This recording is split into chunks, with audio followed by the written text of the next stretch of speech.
agad. At kapag nakikita niya yung babae, kita makausap na mag-isa na wala si Lucy. Mali kasi yung gamot na binigay. Kakasino pala itong si Auntie Beline.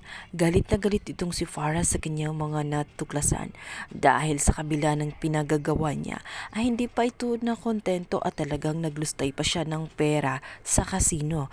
Kaya naman muntik na nga itong patayin sa taong pinagkakautangan niya dahil nagkakahalaga lang naman ng 2 milyon. Kaya naman na-stress itong si Farah hanggang sa makaisip siya. At ang ginawa nga niya, itong si Cheska, ipapadukot niya at ipapatubos niya kay Darius sa halagang 5 milyon. Yun ang naisip niya na sagot sa kanyang mga problema at para sa kanyang ina.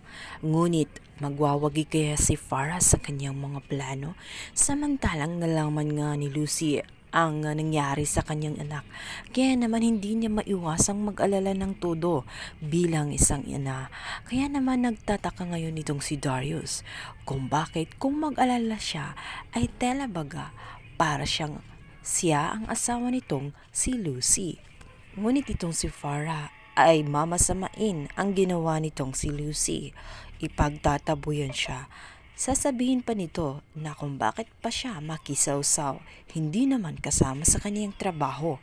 Ang dapat umunong at tupagin niya ay si Mamita, baka kung may masama pang mangyayari rito. Ngunit sinabi nga nitong si Lucy na nag-aalala lang siya para kay Cheska. Hindi niya masabi ang katotohanan sapagkat alam niyang hindi siya paniniwalaan ni Darius at hindi pa yun ang tamang panahon. Sa kabilang banda, nag-aalala ng husto si Darius at naisip niya na kailangan niyang isumbong sa mga pulis at nang sa ganun maalarma ito sa kalagayan ng kanyang anak. Subalit pinipigilan niyo ni Farah dahil natatakot siya na baka nga mapahamak at matuklasan pa na siya ang may pakana ng lahat. Kaya naman hindi niya ito papayagan.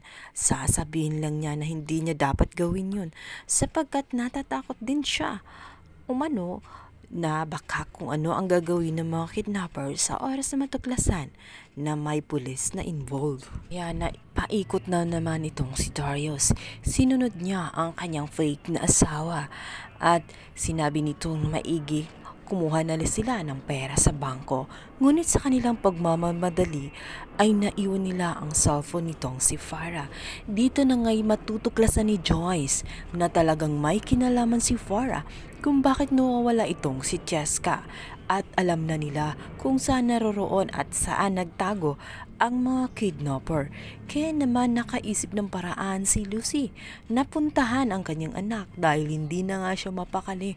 Baka tuloy na nga itong mapahamak sa pinagagawa ni Farah sa kanyang anak. Hindi nagtagumpay ang mga plano ni Farah na makakuha ng pera dito kay Darius gamit nga itong si Cheska dahil na rin sa tulong ni Lucy nagawa niyang iligtas ang kanyang anak nang hindi sinasabi sa mga pulis.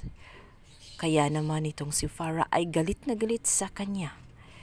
Wala na ngang magawa si Lucy kundi sasabihin na lang katotohanan kay Darius lalo't marami na itong hinanap.